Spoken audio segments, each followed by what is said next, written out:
South ఇండియాలోనే అతి తక్కువ ధరలకి రత్నాలనందించే ఏకైక సంస్థ 6JVR. ఆంధ్రప్రదేశ్ రాజధాని అమరావతి నిర్మాణానికి సంబంధించి పనులు శరవేగంగా, నిర్ణయాలు అంతే వేగంగా తీసుకున్నటువంటి పరిస్థితి ఇప్పటివరకు మనం చూస్తున్నాం. ముఖ్యంగా అమరావతిలో నిర్మాణాలు చేపట్టేటువంటి క్రమంలో ఏపీసీఆర్డీఏ పేరు ఎక్కువగా వినిపిస్తుంది. అయితే ఏపీసీఆర్డీఏతో పాటు ఇప్పుడు అమరావతి డెవలప్మెంట్ కార్పొరేషన్ కూడా యాక్టివేట్ అయింది. అసలు అమరావతి డెవలప్మెంట్ కార్పొరేషన్ ఏంటి? వాస్తవానికి అమరావతిలో జరుగుతున్నటువంటి అన్ని పనుల్ని మనం 3 దశలుగా, 3 విభాగాలుగా మనం చూడాల్సినటువంటి పరిస్థితి ఉంటుంది. ఏపీసీఆర్డీఏ అంటే మొత్తం రాజధాని ప్రాంత అభివృద్ధికి సంబంధించినటువంటి ప్రణాళిక మొత్తం చూస్తుంది.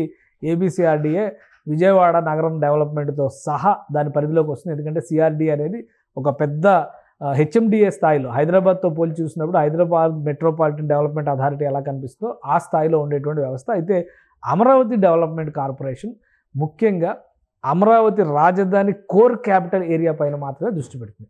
ఈ నేపథ్యంలో ఒకసారి మనం చూద్దాం అమరావతి కోర్ క్యాపిటల్ ఏరియా పరిధి ఎంతవరకు ఉంటుంది, ఎలా ఉంటుంది. ఇప్పుడు రకరకాల నగరాలు, అనేక 9 నగరాలు ఇక్కడ కనిపిస్తాయి అనేటువంటి చర్చ జరుగుతున్నటువంటి నేపథ్యంలో అమరావతిలో ఉండేటువంటి 9 నగరాల్లో అడ్మినిస్ట్రేటివ్ క్యాపిటల్గా చెప్పినటువంటి ఇదే సీడ్ క్యాపిటల్ ఏరియా. అంటే సీడ్ క్యాపిటల్ ఏరియా అనేటువంటి మాట అంటే ఇదే కోర్ క్యాపిటల్ ఏరియా. మరి ఒక భాషలో చెప్పాలంటే రాజధాని నగర ప్రదేశం కింద మనం దీన్ని చూస్తాం. ఈ ప్రదేశంలో జరిగేటువంటి నిర్మాణాల ప్రక్రియ మొత్తాన్ని కూడా అమరావతి డెవలప్మెంట్ కార్పొరేషన్, ముఖ్యంగా మౌలిక వసతుల కల్పన బాధ్యతని అమరావతి డెవలప్మెంట్ కార్పొరేషన్ తీసుకుంటుంది.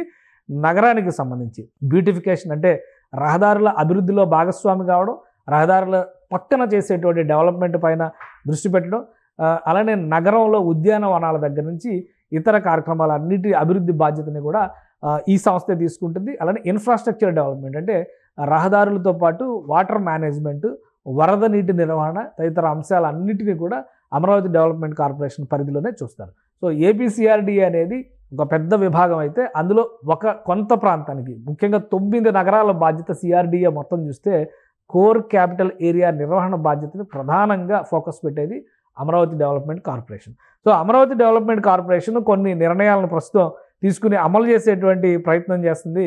ఇక్కడ ముఖ్యంగా కొన్ని ప్యాకేజీల కింద దీన్ని విడగొట్టారు.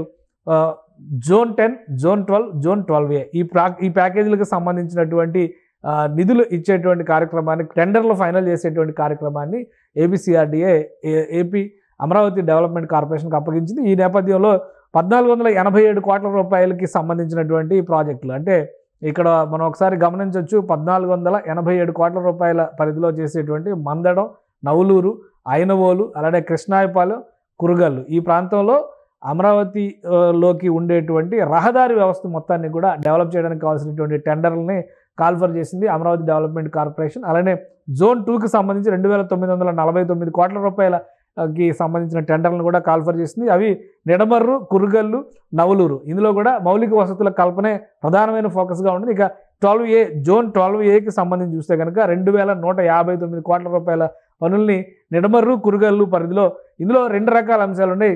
రహదారి వ్యవస్థ డెవలప్మెంట్ ఒక ఆస్పెక్ట్ అయితే, మరోవైపు ఫ్లడ్ వాటర్ మేనేజ్మెంట్, వరద నీటి నిర్వహణ అనేది చాలా ముఖ్యమైనటువంటి అంశంగా అమరావతి ప్రాంతంలో, ఎందుకంటే ఫ్యూచరిస్టిక్ సిటీగా ప్లాన్ చేస్తున్నటువంటి నేపథ్యంలో అమరావతి పరిధిలో అసలు డ్రైనేజ్ వ్యవస్థ లేదు.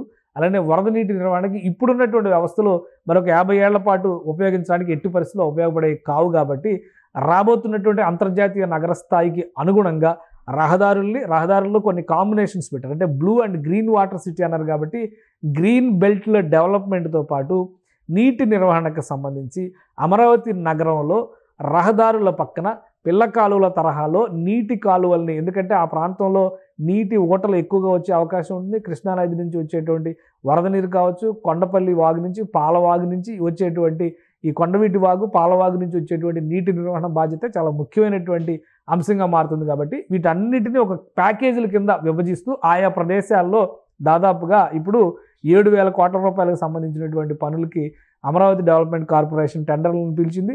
వీటన్నిటిని ఫైనల్ చేసిన తర్వాత పనులు ఆయా జోన్ల వారీగా పనులు మొదలు పెడతారు. అంటే అమరావతి నగరానికి సంబంధించి ప్రతి పనిని కూడా మాస్టర్ ప్లాన్లోనే ప్యాకేజ్ రూపంలో విభజించారు.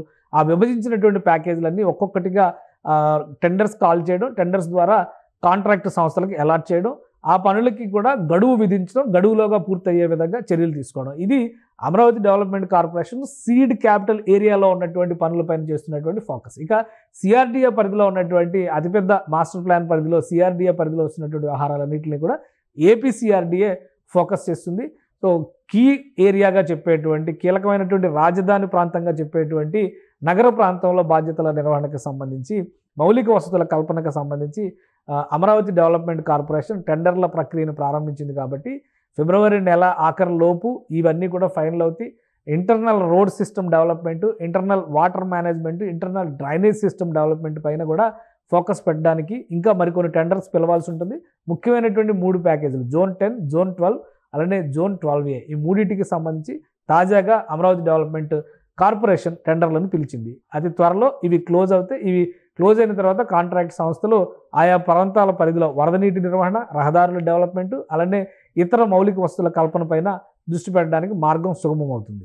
సుమన్ టీవీలో మీ పర్సనల్ అండ్ బిజినెస్ ప్రమోషన్స్ కోసం కింది నెంబర్కి కాంటాక్ట్ చేయండి.